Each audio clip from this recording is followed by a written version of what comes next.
उसका धोया कपड़ा ब्राह्मण भी पहन रहा है, छतरी भी पहन रहा है, सेना प्रमुख भी पहन रहे हैं, प्रधानमंत्री राष्ट्रपति भी पहन रहे हैं, और जो जज साहिबान हमारे बैठे हैं वो भी उन्हीं का धोया पहन रहे हैं, और वो 341 में है।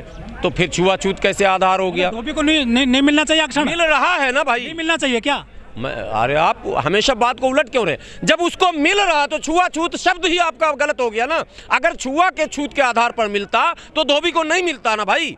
75 वर्षों से आप तो मैं कह रहा हूँ कि आप भी चाहते कि उन्हें नहीं मिलना चाहिए। नहीं साहब, हम कह रहे हैं हिंदू धोबी को दे रहे हैं तो मुस्लिम धोबी को क्यों नहीं? तब आप कहते हैं तुम्हारे यहाँ छुआछूत नहीं है, तो आपके यहाँ भी तो छुआछूत धोबी में नहीं है। मैं ये कह रहा हूँ, नाई में है क्या छुआछूत? नाई बाल काट रहा, प्रधानमंत्री की दाढ़ी को 15-20 बार तो छोटा बड़ा कर चुका है नाई। अब पता नहीं इस बार लंबा करेंगे कि नहीं करेंगे। यात्रा जैसे जैसे उनकी कम हो रही है, अब दाढ़ी फिर कम हो रहा। ऊपर वाले से हम प्रार्थना करते हैं कि वो स्वस्थ रहें, लंबी दीर्घायु हो, उनका नेतृत्व भी लंबा चले, लेकिन उनको ये बात वहाँ तक जानी चाहिए कि प्रधानमंत्री जी के दाढ़ी को भी छोटा बड़ा करने वाला नाई ही है, और नाई हिंदू भी है, मुस्लिम भी है। तो एक को आप दे रहे हैं और एक को नहीं दे रहे, यही तो लड़ाई है ना साहब। इसमें छुआछूत कहाँ से आ गया? इसमें धर्म कहाँ आया? धर्म बीच में आ रहा सर? नहीं आ रहा ना धर्म। धर्म लाया गया आज 26 नवंबर 1949। जो संविधान भारत का था असली मूल, क्या उसमें था और नहीं था? तो सबसे बड़ा ठोक कर पंडित लिखने वाला पंडित जवाहरलाल नेहरू ने ये चीज़ कैसे उसमें कर दिया? मनुवादी सोच तभी तो झलकी। यही कारण है कि आज कॉमनल पॉलिटिक्स सर चढ़कर बोल रहा। मोदी जी कहते हैं कि हम नेहरू जी के सारे गलती को सुधार करेंगे। 370 में हमने देखो सुधार कर दिया। यही चीज़ हम कहते हैं आदरणीय प्रधानमंत्री जी, नेहरू जी ने ये भी बहुत बड़ी गलती की थी, जरा इसको भी सुधारिए जल्दी से।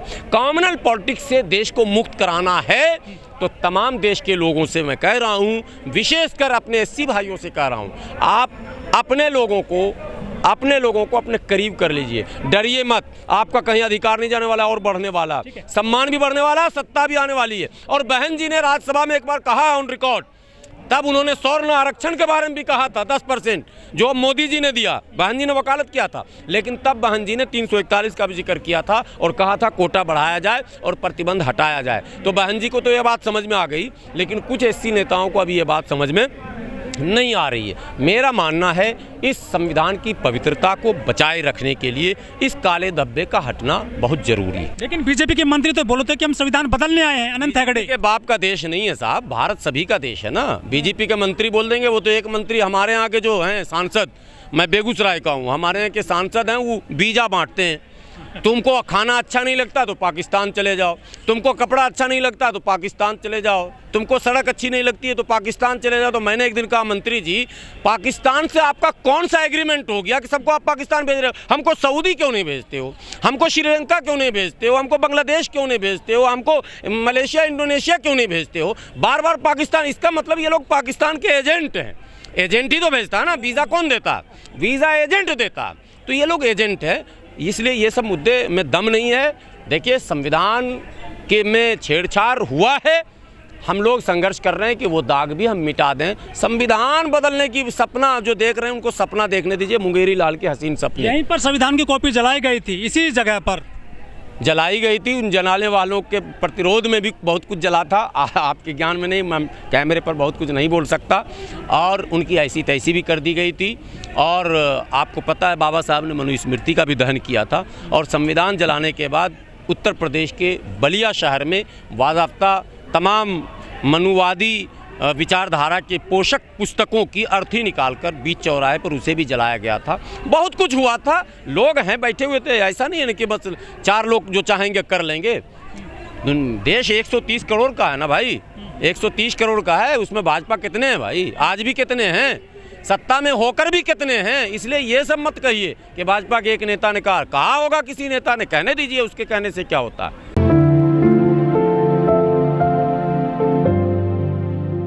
गुलाम साहब, आज संविधान दिवस है, आप जंतर मंतर पर हैं, आप भी प्रदर्शन कर रहे हैं, संविधान बदलने की बात भी की जा रही है। उस दौर में आप आज संविधान दिवस मना रहे हैं दिल्ली में। आज संविधान दिवस तो हम मनाएंगे ही। आज 26 नवंबर है और आज के ही दिन भारत का पवित्र संविधान बनकर तैयार हुआ था, मुकम्मल हुआ था। हम आज इसलिए जंतर मंतर पर आए हैं कि आप हमारे बैनर पर देख रहे होंगे, लिखा हुआ भी है कि संविधान की पवित्रता, संविधान की पवित्रता बनाए रखने हेतु 1 दिवसीय धरना।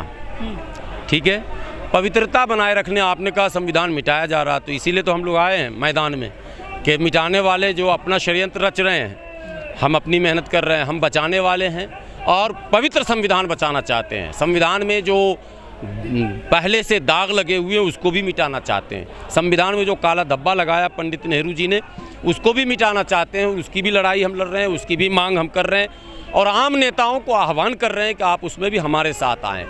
अनुच्छेद 341 पर लगे धार्मिक प्रतिबंध के खिलाफ जब हम बोलते हैं और अब जबकि ये बहस नेशनल चैनल पर भी हो चुका, तमाम अखबारों में आ चुका, सुप्रीम कोर्ट जो है वो इस पर गंभीर दिख रही है, सरकार ने अब लिखना बोलना शुरू किया, सरकार ने केजी बालाकृष्णन आयोग का गठन कर दिया। ऐसे में कुछ एससी नेताओं ने इसका विरोध शुरू किया। मैं उन एससी नेताओं से आदर और सम्मान के साथ कहना चाहता हूं कि शायद आपने बाबा साहब को नहीं पढ़ा, शायद आपने कर्पूरी ठाकुर को नहीं पढ़ा, शायद आपने क्या कहते हैं तमिलनाडु के करुणानिधि को नहीं पढ़ा, वरना आपको जो ये संघ के लोग समझा रहे हैं कि अगर मुसलमानों को 341 में शामिल कर लिया जाएगा यानी मुस्लिम दलितों को, तो तुम्हारे कोटे का क्या होगा 15% का। तो मैं उनको बताना चाहता हूं कि कहीं से कहीं तक कोटा किसी के हाथ में नहीं है। कोटा के बारे में अब तो जान लीजिए कि 49.5 का जब दीवार था उसी सुप्रीम कोर्ट ने उसको तोड़ दिया सरकार के आदेश पर। तो अब क्या बच गया साहब। और तमिलनाडु उदाहरण आपके सामने, जहां लगभग 70% रिजर्वेशन दिया जा रहा, तो सत्ता जब आपके हाथ में आएगा तो आप सबको देंगे ना। तो हम दलित शक्ति का एकीकरण करना चाहते हैं। दलित हैं एक समान, हिंदू हो या मुसलमान, दलित हैं एक समान, माने चाहे कोई धाम।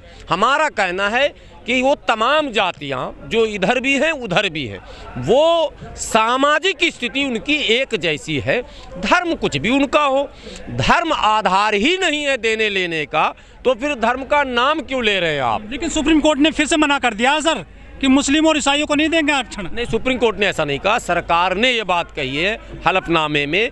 वो सरकार के इस तमाम तथ्यों को हम लोग रद्द करेंगे। सरकार ने हलफनामा दिया है कि चूंकि इस्लाम में छुआछूत नहीं है इसलिए हम इनको नहीं देंगे। अब हम सरकार को बताना चाहते हैं, जिन लोगों ने भी ड्राफ्टिंग लिखा है काबिल लोग होंगे, जो 341 में आरक्षण मिलता है जिन जातियों को, क्या वो सब अनटचेबल ही है क्या, सब टचेबल ही है क्या? दोनों हैं उसमें, टचेबल अनटचेबल दोनों हैं 341 में। जैसे धोबी को मिलता है एकदम सामान्य समझिए, धोबी अप्रोचेबल है। जो अखिलेश यादव हैं उन्होंने भी कहा था कि हम जो 4% आरक्षण देंगे उत्तर प्रदेश में चुनाव के दौरान। देखिए, मुस्लिम लीडर जो है ना, जो मनुवादी लीडर है, और हिंदू में भी जो मनुवादी लीडर है, ये कंफ्यूज बहुत करता है, लोगों को घुमाता है। आपको पता है घुमाना और झुमाना भी आप समझते होंगे। ये घुमाते हैं झुमाते हैं। ये मुसलमान घुमा रहा 5% मुसलमानों को, मतलब इसी का तो हम विरोध कर रहे हैं। हिंदुओं को, सिखों को, फिर धर्म आ गया कहीं भी। पूरे धर्म कैसे अलग कर सकते हो सर आप, जब आप अलग है, आप धर्म से अलग नहीं हो रहे ना। अरे साहब, सभी धर्म से अलग हैं। आप अलग हुए कि नहीं? बौद्ध में गए कि नहीं? लोग जा रहे हैं ना भाई, सिख बन रहे हैं कि नहीं बन रहे हैं? हिंदू दलित जो है वो सिखिज्म की तरफ भी जा रहा, बौद्धिज्म की तरफ भी जा रहा, क्रिश्चियनिटी की तरफ। धर्म कहाँ? भारत का संविधान कहता है भैया आप स्वतंत्र हो, आप पर कोई प्रतिबंध नहीं है। आप मस्जिद जाओ, मंदिर जाओ, गुरुद्वारे जाओ, चर्च जाओ, जहाँ मन में आए वहाँ चले जाओ, बुद्ध विहार जाओ, तमाम जगहों पर जाओ। आपकी आस्था चाहे कुरान पर हो, गीता पर हो, बाइबल पर हो, रामायण पर हो, चाहे किसी ग्रंथ पर हो, गुरु ग्रंथ साहब पर हो, आपको कोई माई का लाल रोक नहीं सकता, बाध्य नहीं कर सकता। ये भारत का संविधान हमको कहता है कि आप स्वतंत्र हैं। कैसी स्वतंत्रता आपकी? आप यदि हिंदू धर्म से इस्लाम की तरफ आएंगे तो आपके सारे अधिकार छीन लिए जा रहे हैं। आप कह रहे हैं स्वतंत्रता है, इसका मतलब संविधान की गलत व्याख्या की जा रही है। इसलिए 341 से ये प्रतिबंध हटना आपके लिए, यानी कि एससी भाइयों को मैं कह रहा हूँ, आपके लिए भी जरूरी है। आप ही पे तो प्रतिबंध है। हम आपको आने नहीं दिया जा रहा है और हमें पाने नहीं दिया जा रहा। आप समझ गए? आप पाना और आना समझ गए? आप आ नहीं सकते, अगर दायरा पार करेंगे छीन लिया जाएगा, और हम पा नहीं सकते इसलिए कि हम पहले ही दायरा हमारे पूर्वजों ने पार किया था। कुछ लोग कह रहे हैं कि जहाँ संविधान खतरे में है बदलेंगे इसको, वो कौन लोग हैं? खतरे में 10 अगस्त 1950 को ही आ गया था। लोगों को समझने में समय लगा। 23 जुलाई 1959 को उस समय की सरकार ने एक सरकारी आदेश पारित किया था कि यदि ये सुविधा आपको चाहिए तो आप अपना धर्म बदलकर हिंदू बन जाइए, मतलब घर वापसी। तब भी लोग नहीं समझ पाए थे। उसके बाद अमेंडमेंट होता रहा लगातार, सैकड़ों अमेंडमेंट हो चुके, रोज़ कानून की नई व्याख्या पेश की जाती है, 5 लोगों को पटा लिया जाता है। दलित नेताओं में एक नेता महाराष्ट्र से आते हैं, किसी ज़माने में बाबा साहब के परम भक्त हुआ करते थे, रामदास नाम है उनका। ये भी दुर्भाग्य है, वो रामदास राम के ही दास बनकर रह गए। दास के मतलब आप समझते ही हैं, अर्थ बताने की ज़रूरत नहीं। वो मोदी जी की महिमा मंडन में लगे हैं, आरएसएस के तमाम नेताओं का गुणगान करने में लगे हैं। आप बताइए ना कि कैसे संविधान की रक्षा होगी जब आपके नेता ही मनुवादियों का गुणगान करेंगे, उनकी माला जपेंगे और मंत्री पद लेकर किनारे रहेंगे और फिर बाबा साहब का नाम भी लेंगे। इस समाज को ऐसे नेताओं का रिमांड तो लेना ही चाहिए था ना, तो नहीं लिया जा रहा। समाज जब इनको दौड़ाएगी तभी तो समझ में बात आएगी। कुछ लोग कहते हैं कि संविधान तो बदल दिया अंदर से, सब सिर्फ अब जो है गत्ता रह गया, मतलब केवल ऊपर के पन्ने रह गए हैं। इतना आसान भी नहीं है भैया, अभी इसके इम्तहान और भी हैं, सितारों से आगे जहां और भी हैं। इतना आसान नहीं है। गुलाम सरवर जैसे करोड़ों लोग यहाँ मौजूद हैं जो अपनी जान तो दे देंगे, इस पवित्र संविधान को बदलने नहीं देंगे। जब तक भारत में हम हैं, हम 100 परिवार शहीद हो जाएंगे। इस संविधान के विषय में जान लें देश के लोग। 1949 से पहले भारत की व्यवस्था थी, फिर धर्म ला रहा हूँ मैं।